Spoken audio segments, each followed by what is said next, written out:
Quand vient l'automne dans les collines arides des Highlands, quelques cris caverneux résonnent au loin dans la vallée. Le brame des cerfs. La saison des amours est lancée. Il faut attirer les biches pour s'accoupler. 1,5 million de cerfs vivent au Royaume-Uni, dont la moitié rien qu'en Écosse, où leur population a doublé ces 50 dernières années. Les autorités autorisent donc leur chasse.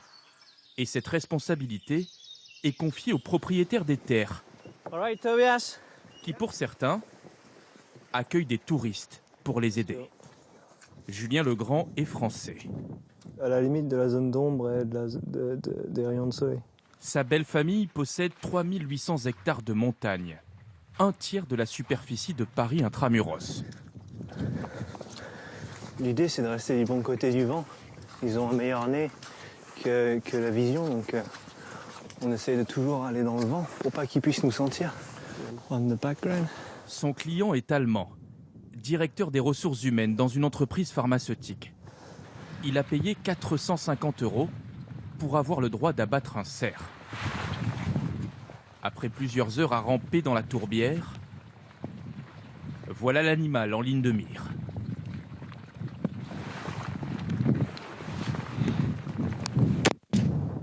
Tu l'as eu. Cela ne vous fait pas mal au cœur? Mal au cœur? Non. Au contraire, je suis rassuré d'avoir bien tiré et de ne pas l'avoir fait souffrir.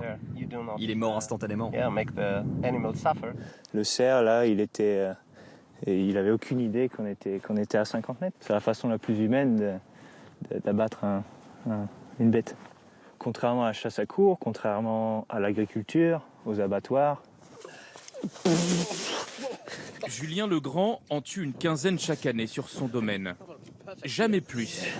C'est, dit-il, une chasse écologique pour préserver l'environnement que les cerfs détruisent petit à petit s'ils sont trop nombreux. Le but du jeu, c'est pas de tuer pour tuer, c'est une gestion durable de la propriété. La pression qu'il y a sur l'environnement, sur l'habitat, la bruyère qui disparaît, l'herbe qui disparaît, et puis aussi les gros troupeaux, quand ils se déplacent, il y a des effondrements des tourbières, et du coup c'est du carbone qui repart dans les rivières et qui repart dans l'environnement. 100 000 cerfs sont ainsi abattus chaque année en Écosse. Les quotas sont fixés par le gouvernement. Et le Scottish Natural Heritage, l'organisme public chargé de la préservation de l'environnement, procède à un recensement précis.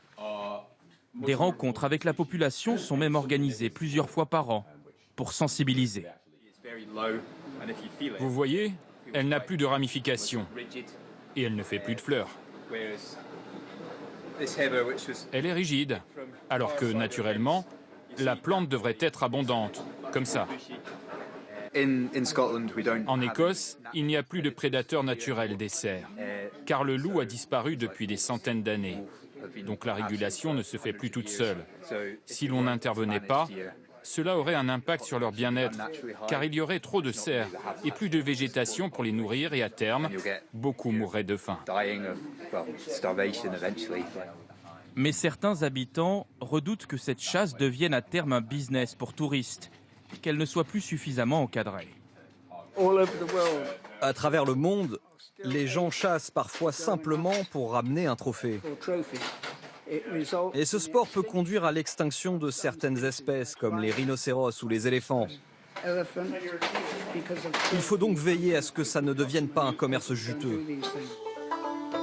Pour le gouvernement écossais, la chasse aux cerfs est un enjeu économique majeur. Elle fait vivre de nombreux villages du nord de l'Écosse et générerait plus de 100 millions € chaque année.